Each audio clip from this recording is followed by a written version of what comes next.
Punjabi radio USA ਪੇਸ਼ ਕਰਦਾ ਹੈ ਅੱਜ ਦਾ ਦਿਨ ਸਿੱਖ ਇਤਿਹਾਸ ਵਿੱਚ।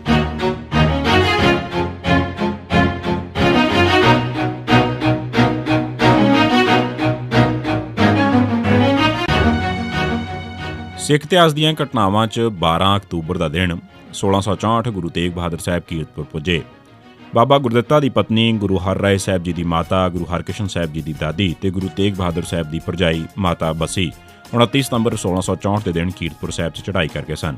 ਉਸ ਸੰਬੰਧ 'ਚ ਰੱਖੇ ਪਾਠ ਦੀ ਅਰਦਾਸ 14 ਅਕਤੂਬਰ ਨੂੰ ਹੋਣੀ ਸੀ।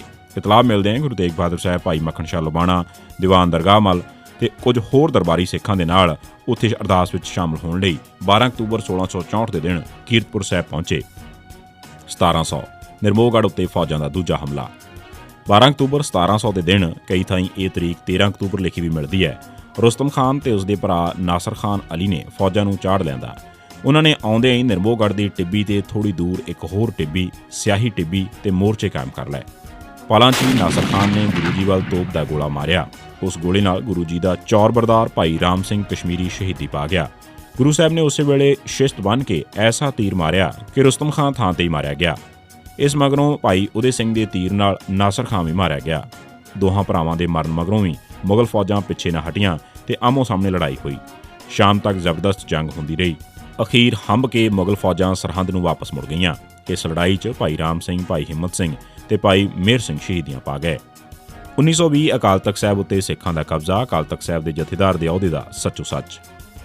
1920 ਤੱਕ ਦਰਬਾਰ ਸਾਹਿਬ ਦੇ ਪੁਜਾਰੀ ਅਖੌਤੀ ਪਛੜੀਆਂ ਜਾਤਾਂ ਦੇ ਸਿੱਖਾਂ ਦਾ ਪ੍ਰਸ਼ਾਦ ਨਹੀਂ ਸਨ ਕਬੂਲ ਕਰਦੇ। ਜਲ੍ਹਿਆਂਵਾਲੇ ਬਾਗ 'ਚ 11 ਅਕਤੂਬਰ ਨੂੰ ਰਾਤ ਵੇਲੇ ਮਤਾ ਪਾਸ ਹੋਇਆ ਕਿ ਅਗਲੀ ਸਵੇਰ ਨੂੰ ਅਖੌਤੀ ਪਛੜੀਆਂ ਜਾਤਾਂ ਦੇ ਸਿੱਖ ਪ੍ਰਸ਼ਾਦ ਲੈ ਕੇ ਦਰਬਾਰ ਸਾਹਿਬ ਜਾਣ। ਉਹਨਾਂ ਨਾਲ ਕਈ ਸਿੱਖ ਆਗੂ ਜਾਣ ਵਾਸਤੇ ਤਿਆਰ ਹੋ ਗਏ। ਅਗਲੇ ਦਿਨ ਅਖੌਤੀ ਪਛੜੀਆਂ ਜਾਤਾਂ ਦੇ ਕਈ ਸਿੰਘਾਂ ਨੇ ਖੰਡੇ ਦੀ ਪੌਲ ਲਈ ਅੰਮ੍ਰਿਤ ਛਕਿਆ। ਦੀਵਾਨ ਖਤਮ ਹੋਣ ਤੋਂ ਬਾਅਦ ਇਹ ਸਾਰੇ ਸਿੱਖ ਇਕੱਠੇ ਹੋ ਕੇ ਸੁੰਦਰ ਸਿੰਘ ਮਜੀਠੀਆ ਦੀ ਅਗਵਾਈ ਹੇਠ ਦਰਬਾਰ ਸਾਹਿਬ ਗਏ।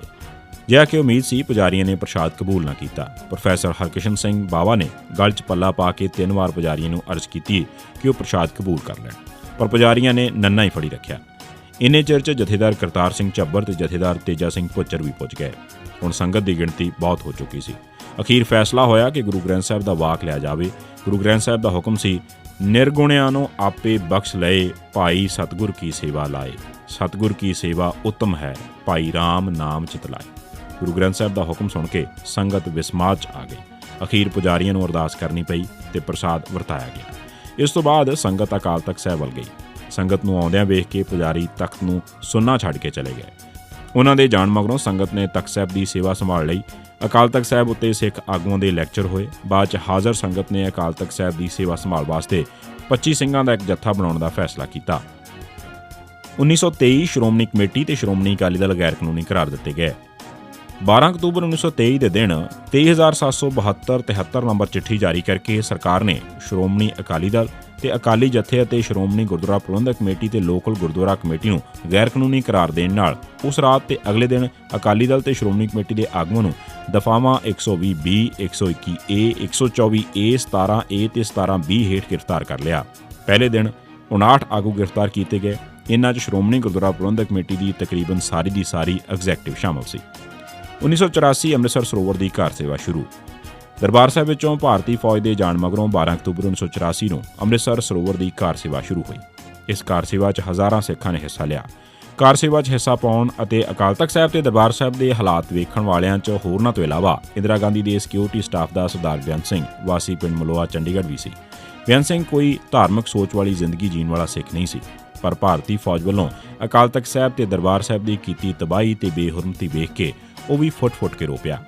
ਉਹ ਦਿੱਲੀ 'ਚ ਪ੍ਰੋਫੈਸਰ ਦਰਸ਼ਨ ਸਿੰਘ ਦਾ ਕੀਰਤਨ ਸੁਣ ਕੇ ਪਹਿਲਾਂ ਹੀ ਜਜ਼ਬਾਤੀ ਹੋ ਚੁੱਕਾ ਸੀ। ਅਖੀਰ ਉਸ ਦੇ ਅੰਦਰ ਦਾ ਸਿੱਖ ਜਾਗ ਪਿਆ ਤੇ ਉਸ ਨੇ ਅਕਾਲ ਤਖ਼ਤ ਸਾਹਿਬ ਦੀ ਬੇਹੁਰਮਤੀ ਕਰਨ ਵਾਲੀ ਨੂੰ ਸਜ਼ਾ ਦੇਣ ਦਾ ਪ੍ਰਣ ਕੀਤਾ। ਇਹ ਸੀ ਸਿੱਖ ਇਤਿਹਾਸ ਦੀਆਂ ਘਟਨਾਵਾਂ 'ਚ 12 ਅਕਤੂਬਰ ਦਾ ਦਿਨ। ਸੁਣਦੇ ਰਹੋ ਪੰਜਾਬੀ ਰੇਡੀਓ USA।